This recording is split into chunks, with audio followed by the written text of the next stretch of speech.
Hello, thanks for joining us on the news. I'm Ruth Aguele. You can watch this news on Vision TV 247 and all the social media platforms displayed on the screen. My sign language interpreter is Precious Ozomina. We'll begin with the headlines. Former head of state General Gowon meets with President Tinubu, appeals to Nigerians to support the federal government in addressing current economic challenges. Nigeria strengthens bilateral relations with Turkey on key infrastructure. An African Center for Disease Control and Prevention to meet 60% of Africa's vaccine demand by 2040.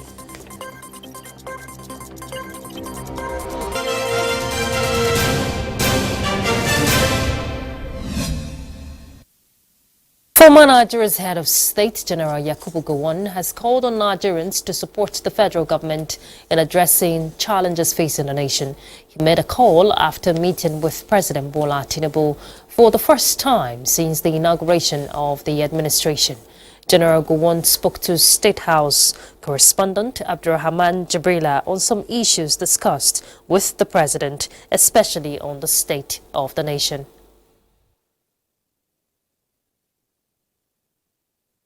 The president, time to get things really done, and it is too early to sort of say yes, that absolute result, perfect result, would be achieved now. So that is my opinion. At least I know. I think if I remembered, I was told that I was fighting the war, I was too slow, and probably Nigeria cannot make it, and that we should not seek for discussion, well, did we do it or not? They probably do not know the problem in there on the ground. Head of state also made remarks on developments in the economic community of West African states.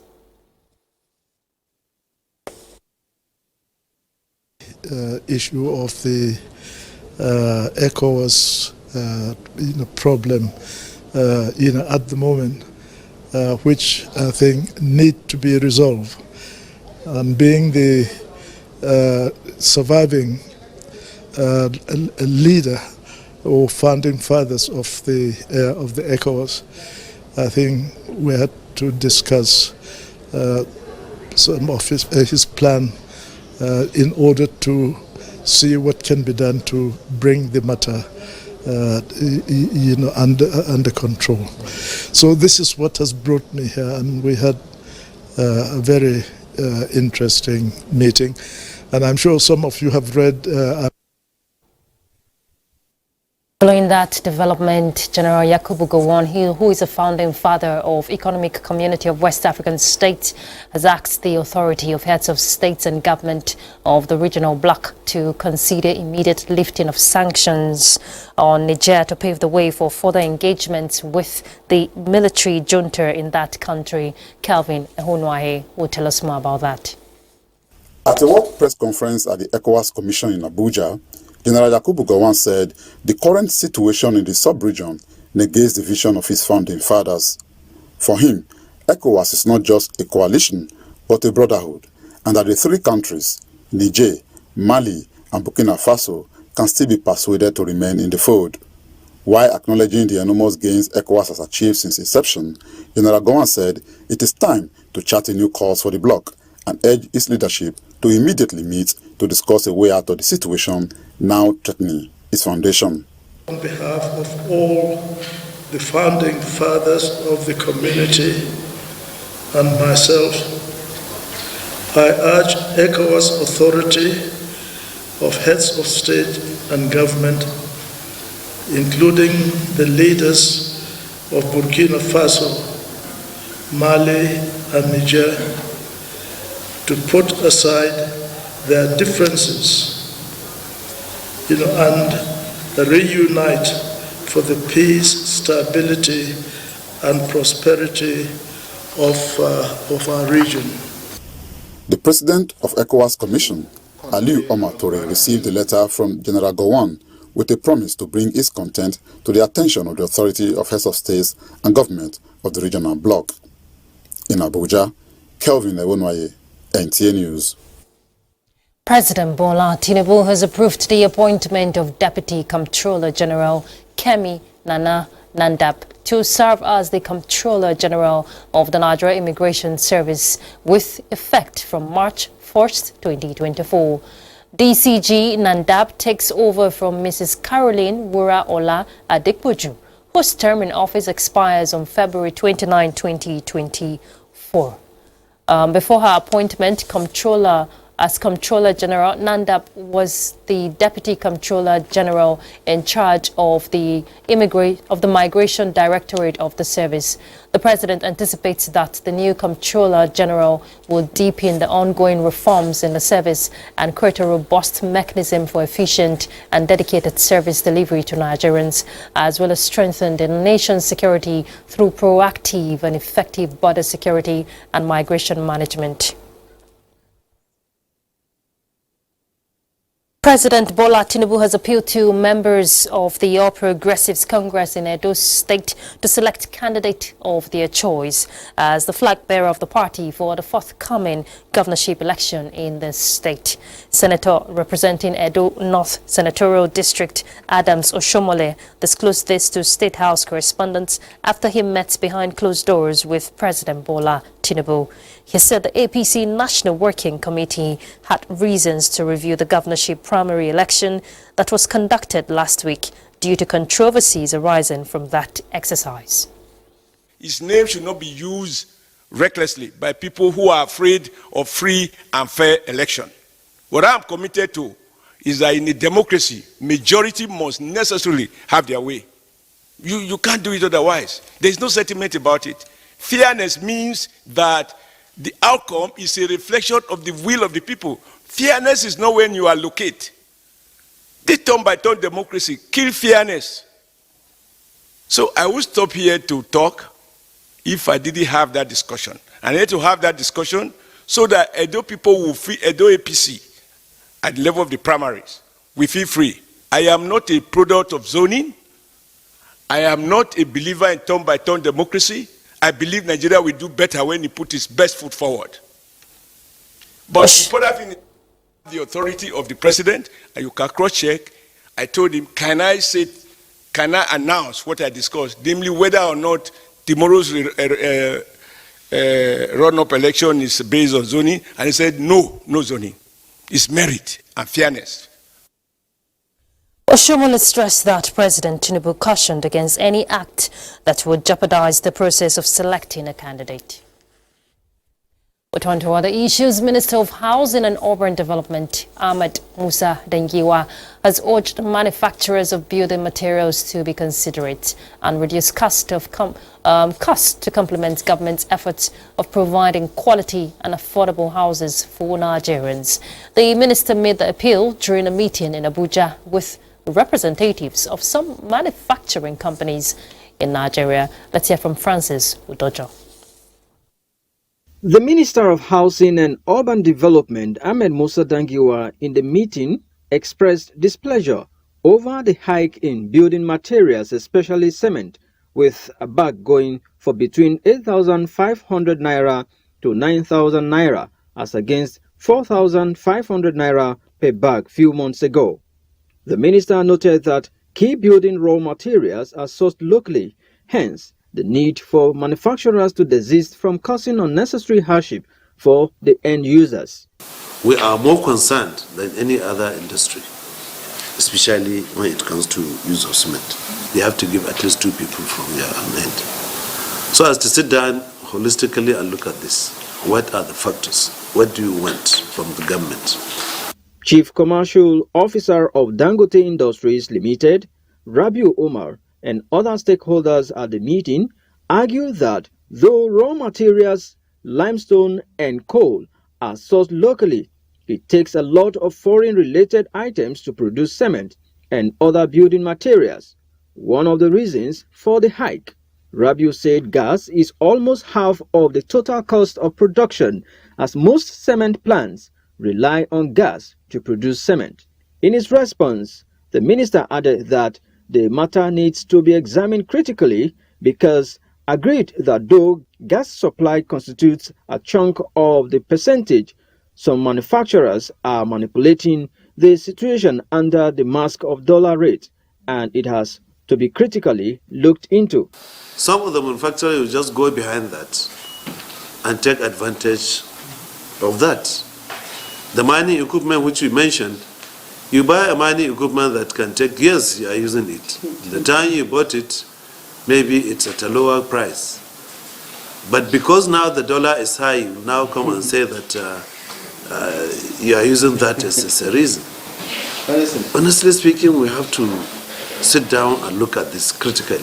Ahmed Musa Dangiwa told the executive secretary of Seaman Manufacturer and other manufacturing companies to regulate the manufacturing, marketing, and pricing of cement for the good of Nigerians. In Abuja, Francis Sudojo, NTA News. From the legislature, the Chairman Senate Committee on National Identity Card and Population, Senator Abdul Ahmed Ningi, says national economic planning is hinged on quality data-based and adequate head counts of its citizens for development to thrive. He stated this during the screening of 2 more commissioners' nominees for National Population Commission. National Assembly correspondent Isa Mohammed has more. The 2 nominees are Abayomi Johnson from Ogun State and Amidu Rahim from Osun State, underscoring the importance of population census to economic planning and data gathering. The committee says screening the 2 presidential nominees for state commissioners of NPC in their individual states is imperative for development purposes. Very, very competent, suitable, qualified, eligible. And we believe with such characters on board of the population commission, the sky is the limit of the population commission. As a country, we must be able to plan and plan very well. One of the fallout of lack of data collection is what you see all through the country. The issue of insecurity. The nominees also responded to questions by committee members. Objectivity does not require you to be biased. And if you really want the progress of the country, objectivity in population figures should be the key. Nominees are advised to adhere to NPC guidelines while carrying out their mandate to the people without preferential treatments. From the National Assembly, Isa Muhammad, NTA News. To a critical issue, in Nigeria, many parents who are native speakers of the indigenous languages are adopting English as the lingua franca at home, signaling danger if nothing is done. The Bureau Micah in this report takes a look at the implication of mother tongue extinction on an individual's identity in a multicultural society like Nigeria. Findings shows that 29 Nigerian minor languages have gone extinct, while others are in danger of extinction, having put the causes of language extinction in perspective. United Nations declared 21st February as an annual observance of International Mother Language Day, a day to educate people on the essence of preserving the indigenous languages across the globe. Like my father, my parents, they don't speak English with me. We speak Bagi. Growing up, there are things that my mother will say, even as a little boy of 5 years, 10 years, that she wouldn't want someone else to hear, and because she will force me to understand, because the zeal will come, because I don't want to expose whatever she's telling me.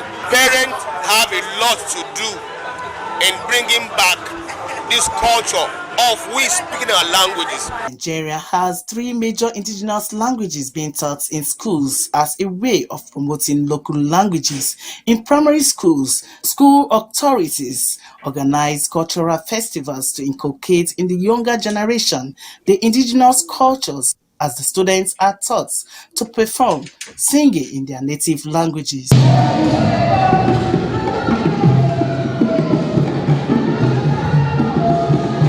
Speaking language will help the younger generation very well. Those who have been part of the languages in the past, they will quickly identify with you. So they are inseparable. A language and the identity of the speaker is inseparable. Okay, sir, finally. Even in English, sometimes they say you are a true English speaker. We know some that are not true English speakers. The 2024 focus of the Modern Language Day is multilingual education, a pillar of intergenerational learning in Abuja. Deborah Gazaji Micah, NTA News.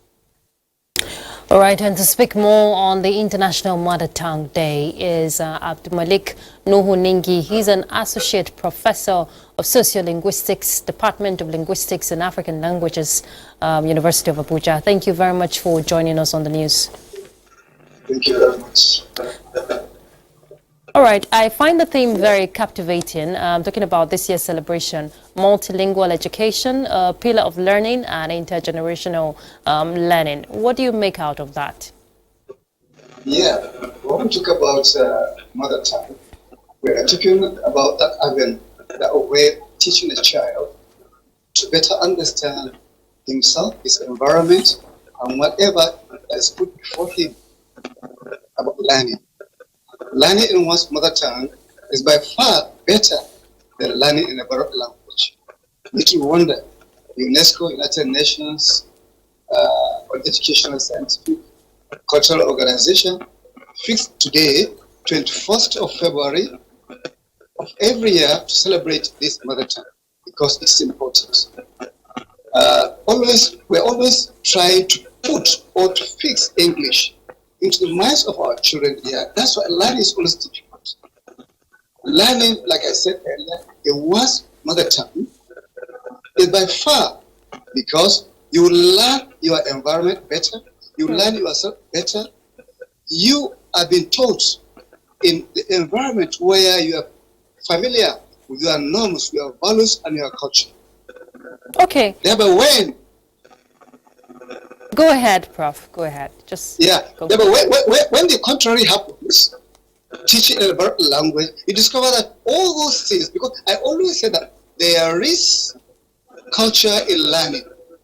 When one is learning, that cultural surroundings that affect him or her are part of what he learns. So if you teach a child in his own mother tongue, it is better, simpler, and he understands better than, like I said, in a borrowed language.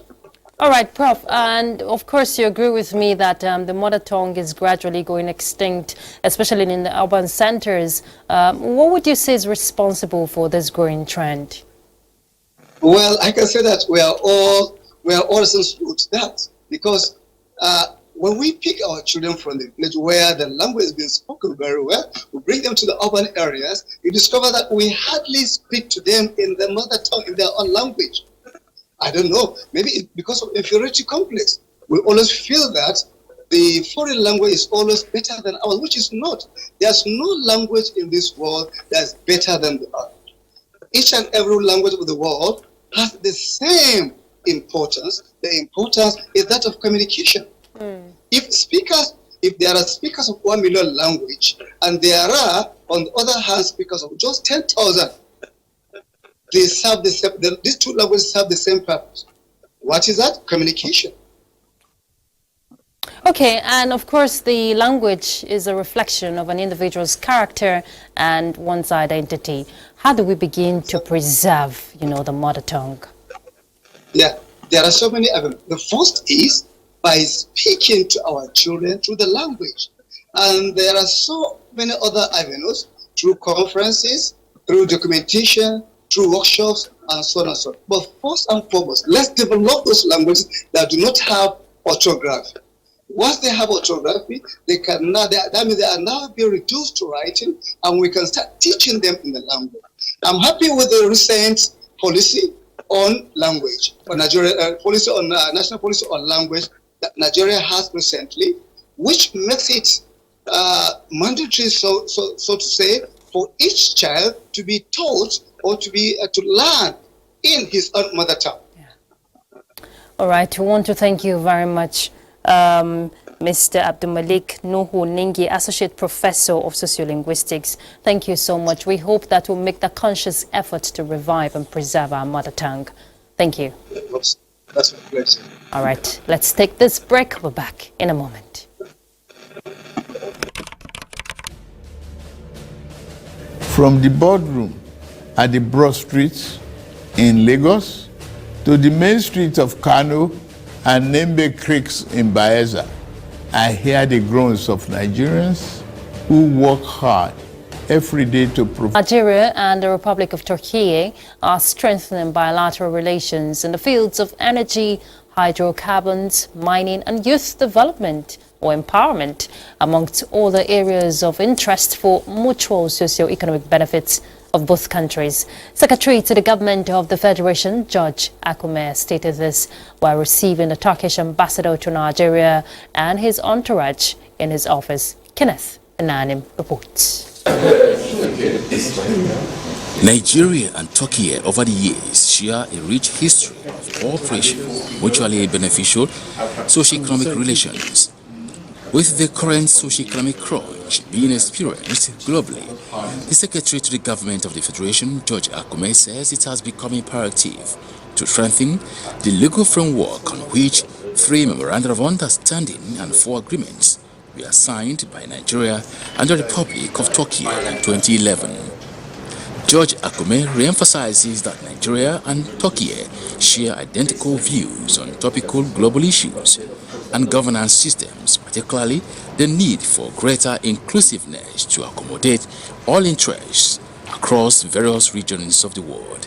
The SGF commended support by Turkey to Nigeria on global politics and economic cooperation and points to personnel capacity development and purchase of military hardware for the Nigerian armed forces in the fight against insurgency as areas where the MOU signed have mutual impact. The ambassador also assures the SGF that the Republic of Turkey is committed to consolidating its socio-economic ties with the federal government of Nigeria to ensure that agreements and memoranda of understanding between the two countries are followed to the letter for mutual benefits. Kenneth Nanim, NTA News. An economic downturn has been recorded in the Suez Canal as a tax on ships on the Red Sea has cut down revenues by close to half. Now, this is negatively affecting Egyptian foreign resources. Kolo Mohammed will tell us more. Revenues from the Suez Canal is one of the main sources of foreign currency for Egypt, which is now gripped by severe financial crisis due majorly to attacks on ships in the Red Sea maritime route. Around the end of last year, the Houthis had allegedly launched numerous attacks on vessels in the Gulf of Aden and the Red Sea, which the group say the attacks are aimed at ships with links to Israel in solidarity with Palestinians in the war-torn Gaza Strip. The attacks have caused several major shipping firms to suspend passage through the Red Sea, which usually carries around 12% of global trade, and diverted vessels thousands of miles around Africa. The international community has been working to prevent the attacks to let cargoes reach different destinations, especially in Europe. In reaction, the Houthis downed a drone attack launched by the United States. February 19th, a U.S. MQ-9 was downed or went down off the coast of Houthi-controlled areas in Yemen, in the Red Sea. Initial indications are that it was shot down by a Houthi surface-to-air missile. In terms of recovery options, I know CENTCOM is looking into that, but I don't believe it has been recovered at this time. The United Nations said late January, the overall number of ships passing through the Suez Canal, which links the Red Sea to the Mediterranean, had fallen 42% in the previous months. Kolo Mohammed, NTA News. The African Center for Disease Control and Prevention has expressed readiness to cover 60% of Africa's vaccine demand by 2040. Africa's CDC Director General John Kaseya says with a focus on vaccine production, the Africa CDC has initiated a program to achieve at least 60% of vaccine self-sufficiency by 2040. While the effort is still in preparatory phase, the program has already achieved notable successes. He said the center has been working on 3 main areas to support the agenda of equity, self-reliance and public health security, highlighting the impact of communicable and non-communicable diseases controlling mechanism efforts on Africa's healthcare system, including HIV and AIDS, malaria, cholera, Ebola, and others. The Director General said these diseases exert a considerable burden on the continent's productive population. He noted that the Africa CDC is actively involved in promoting local vaccine production, enhancing testing capacities, and improving access to healthcare services to strengthen Africa's health system, adding that the ultimate objective is to ensure a more robust and self-sufficient health infrastructure for Africans.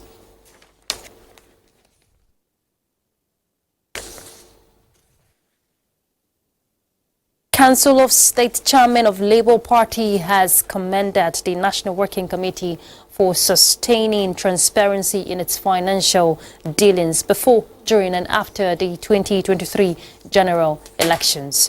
At a solidarity visit to the National Secretariat of the party, the council expressed solidarity with the national chairman, insisting that allegations about stolen funds and unauthorized spending were fabrications to tarnish the image of the party. The chairman, who backed the suspension of the national treasurer, said, having submitted the audited accounts to INEC, the party has set a standard for others to follow, promising to stand by the party leadership for better fortunes in future elections. And we have seen the transition from one party to from one leadership to the other. So it's only us that can tell which one is the best for us. And that is why we are emphatically stating today that this leadership is a leadership we trust and we believe in it. Our responsibility is to make sure that every officer discharges his or her own duty. I am telling you, until that account is submitted to NEC, your detailed report, we cannot take a stand. All right, with consistent climate change, let's find out how tomorrow's weather will fare.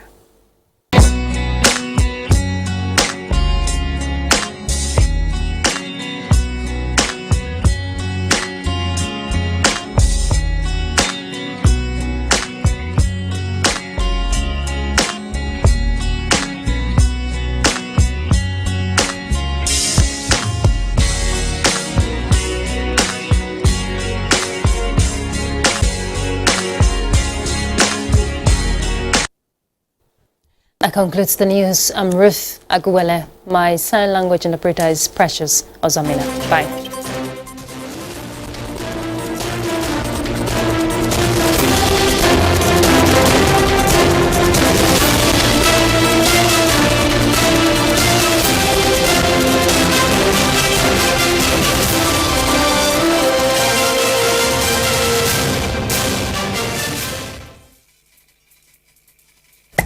"24 hours a day, 7 days a week. You can watch NTA International live on your window to the world.